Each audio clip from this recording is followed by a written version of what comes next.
하나님의 크신 은총과 은혜가 오늘도 살아가는 모든 삶의 자리마다 충만히 넘쳐나시기를 기원합니다. 기도하겠습니다. 하나님 아버지, 오늘도 귀한 날을 주셨기에 이 날을 허락하신 하나님의 거룩한 뜻을 깨닫고 그 뜻대로 살고자 오늘도 말씀 앞에 섭니다. 깨닫는 지혜를 주시고 우리 마음판에 새겨주시며 기억나게 하사 그 말씀을 붙들고 살아갈 수 있도록 은혜 위에 은혜를 더하여 주옵소서. 추운 날씨 가운데 우리 성도들의 안전을 지켜주시고 또한 연말을 맞이하여 지나온 한 해를 돌아보며 참 후회되는 것 있다면 체험받고 마음에 또한 결단할 것 있다면 결단하여 새로운 한 해를 소망 가운데 맞이할 수 있도록 그리 도와주옵소서. 감사드리며 예수님의 이름으로 기도하옵나이다. 아멘. 오늘 보실 하나님의 말씀은 마태복음 2장입니다. 1절부터 12절까지 보겠습니다. 마태복음 2장 1절부터 12절을 제가 읽겠습니다. 헤롯 왕 때에 예수께서 유대 베들레헴에서 나심에 동방으로부터 박사들이 예루살렘에 이르러 말하되 유대인의 왕으로 나시니가 어디 계시냐? 우리가 동방에서 그의 별을 보고 그에게 경배하러 왔노라 하니 헤롯 왕과 온 이스라엘이 듣고 소동한지라. 왕이 모든 대제사장들과 백성의 서기관들을 모아 그리스도가 어디서 나겠느냐 물으니 이르되 유대 베들레헴이오니 이는 선지자로 이렇게 기록된 바 또 유대 땅 베들레헴아 너는 유대 고을 중에서 가장 작지 아니하도다. 내게서 한 다스리는 자가 나와서 내 백성 이스라엘의 목자가 되리라 하였음이니이다. 이에 헤롯이 가만히 박사들을 불러 별이 나타난 때를 자세히 묻고 베들레헴으로 보내며 이르되 가서 아기에 대하여 자세히 알아보고 찾거든 내게 고하여 나도 가서 그에게 경배하게 하라.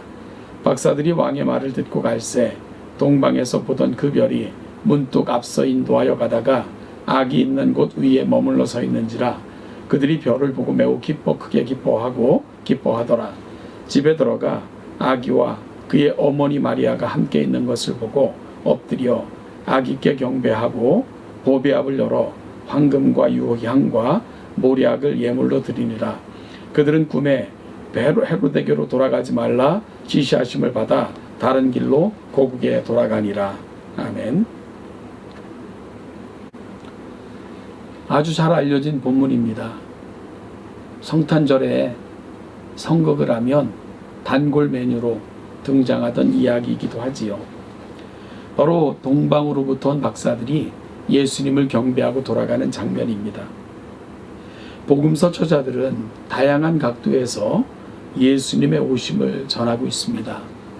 그 목적과 취지에 따라 그 이야기들을 선택하여 전하고 있는데요. 특별히 누가는 목자들이 구유에 누이신 아기에게 경배하는 그런 스토리를 전하고 있는데 이것은 낮고 천한 곳에 오신 그리고 모든 인류를 위해 오신 예수 그리스도를 소개하고자 함입니다.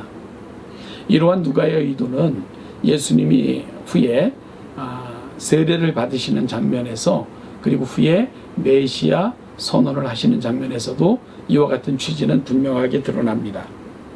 마태복음은 동방으로부터 왕께 경배하러 온 사람들의 이야기를 전하고 있습니다. 여러분, 이 동방 박사들이 왕으로 오신 이를 경배하러 왔다라고 말하지 않습니까? 이것은 예수 그리스도의 탄생은 왕으로 그리고 예언되어진 그런 왕으로 오셨음을 마태는 분명하게 드러내고 있는 건데 유대인들이 아닌 이방인들이 이 예수를 왕으로 인정하는 것을 통해서 예수는 유대인들 뿐만이 아니라 모든 인류의 왕으로 오셨음을 분명하게 보여주고 있는 것입니다. 오늘 본문을 잠깐 살펴보면 동방의 박사들은 범상치 않은 별을 보고는 그 별을 따라 예루살렘에까지 이르게 됩니다. 예루살렘에 이르러서 그들은 질문을 하죠. 왕이 어디서 나셨느냐? 그러자 예루살렘 성은 아주 큰 소동이 벌어지게 됩니다. 왜냐하면 당시 유대인들은 메시아를 대망하고 있었는데 왕이 나셨다 하고 동방에서부터 박사들이 별을 쫓아왔다고 하니까 소동 안 할 수가 없었던 거죠. 그러자 가장 크게 소동한 인물은 바로 헤롯입니다. 당시 헤롯은 혈통적으로 정당성이 부족했는데요. 그는 정통 유대인들도 아니고 또한 그는 로마로부터 돈으로 값을 주고 산 왕이었기 때문입니다. 그래서 헤롯이 물었습니다. 대제사장들 그리고 백성의 서기관들을 다 모아서 만약에 왕이 태어나거든 어디서 나겠느냐라고 묻게 되죠. 그러자 대제사장과 서기관들은 미가서의 예언을 인용해서 베들레헴에서 나실 것이다 라고 이야기를 합니다. 그러자 헤롯은 동방 박사들을 다시 불러서 가서 경배하고 그리고 꼭 나에게 그가 어디에 계신지를 알려달라, 나도 경배하러 하노라 라고 이야기를 하게 됩니다. 그렇게 해서 이 동방의 박사들은 다시 별의 인도를 받게 되었고요. 그리고 별이 멈추선 곳에 가보니까 거기에 태어난 아기 예수를 볼 수 있게 되었습니다. 그러자 동방의 박사들은 그에게 경배하고요. 준비해간 모략과 또한 황금과 유향을 바치고는 꿈에 헤롯에게로 돌아가지 말라 하는 지시하심을 받았기에 헤롯을 만나지 않고 그들의 고국으로 곧장 돌아가게 됩니다. 여러분, 이것이 오늘 우리가 함께 읽은 본문인데요. 오늘 본문에서는 두 인생, 즉 예수님을 대하는 두 태도에 대해서 발견할 수 있게 됩니다. 한 부류는 동방 박사들입니다. 그들은 단지 그가 누군지 정확히 몰랐지만 그들의 모든 지식과 경험과 그리고 또한 지시하심을 조차 왕으로 태어난 그 일을 진정으로 경배하기 위해 그 머나먼 길을 걸어 예루살렘에까지 이른 사람들이 바로 동방 박사들입니다. 이들은 참된 경배자의 예표입니다. 반면에 헤롯은요, 흉악한 괴계를 꾸미고자 왕이 어디서 났는가를 물었던 인물입니다. 그는 그의 왕권에 위험이 될까봐 그것을 미리 차단하고자 아기 예수가 어디에 태어났는지를 알고 싶어 했던 거죠. 그는 거짓 경배의 대명사입니다. 여러분, 오늘 우리가 살아가는 시대를 보면 성탄의 정신이 얼마나 심각하게 훼손되어져 있는가 하는 것들을 종종 보게 됩니다. 연말연시 흥청거림 속에서 크리스마스조차도 그저 연말의 한 날, 특별히 그 휴일이라는 개념과 더불어 흥청망청 그렇게 지나가는 날이 되어버리고 말았습니다. 그러다 보니까 상술이 뛰어난 사람들이 이 날을 가만히 둘 리가 없겠죠. 그래서 성탄절은 상술하는 사람들이 그 날을 이용해서 이익을 취하는 그러한 대표적인 날이 되어버리고 말았습니다. 오늘 일이 있어 물건을 구입차 잠깐 백화점을 가던 길에 돌아올 수밖에 없었는데요. 얼마나 길이 인산인해를 이루던지 백화점으로 내려가는 주차장조차 들어설 수가 없었습니다. 그러니까 이 성탄절은 아마 성탄절 선물을 사기 위한 사람들이겠지요. 상술이 그득한 그들에게는 호기가 된 것이고 사람들은 이곳에서 이 날의 진정한 의미를 가치를 잃어버린 채 그렇게 살고 있다는 생각을 해보게 됐습니다. 여러분, 이런 시대를 살아가면서 오늘 우리가 다시 회복해야 될 이 성탄의 정신은 뭘까요? 아마도 동방 박사들은 성탄의 정신이 무엇이며 우리가 회복해야 될 성탄의 정신은 또한 무엇인가 하는 것들을 우리에게 도전하고 있다는 생각을 합니다. 먼저 동방 박사들은 먼 길을 걸어 그리고 최고의 선물을 준비하여 그리고 정성껏 경배하고 그리고 돌아가게 됩니다.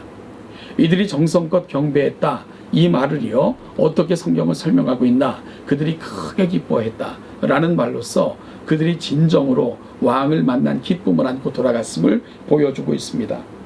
사랑하는 여러분, 반면에 헤롯은요 예수를 찾아 그의 정적을 해결하고 그러므로 정치적 안정을 확보하고자 하는 민심을 수습하고자 하는 의도로 예수를 찾았던 인물이 헤롯이죠. 그렇다면 오늘 우리가 회복해야 될 성탄의 정신은 뭘까요? 여러분, 혹시 우리의 마음이 주님으로부터 멀리 떠나 있다면 주님 곁으로 가까이 가는 것입니다. 동방 박사들은 먼 길을 돌아 예수 그리스도에게까지 나아갔습니다. 오늘 우리가 어디에 서 있습니까? 주님이 탄생하신 곳, 주님이 우리 가운데 오신 그곳을 향해 우리의 발걸음들이 옮겨지고 모아지는 귀한 시간이 될 수 있기를 간절히 소원합니다. 또한 동방박사들은 최고의 선물을 준비하여 머나먼 길을 달려와 예수께 바쳤습니다. 여러분, 그 먼 길이요, 이 값진 보물을 가지고 온다는 것 여간한 모험 아니지 않습니까?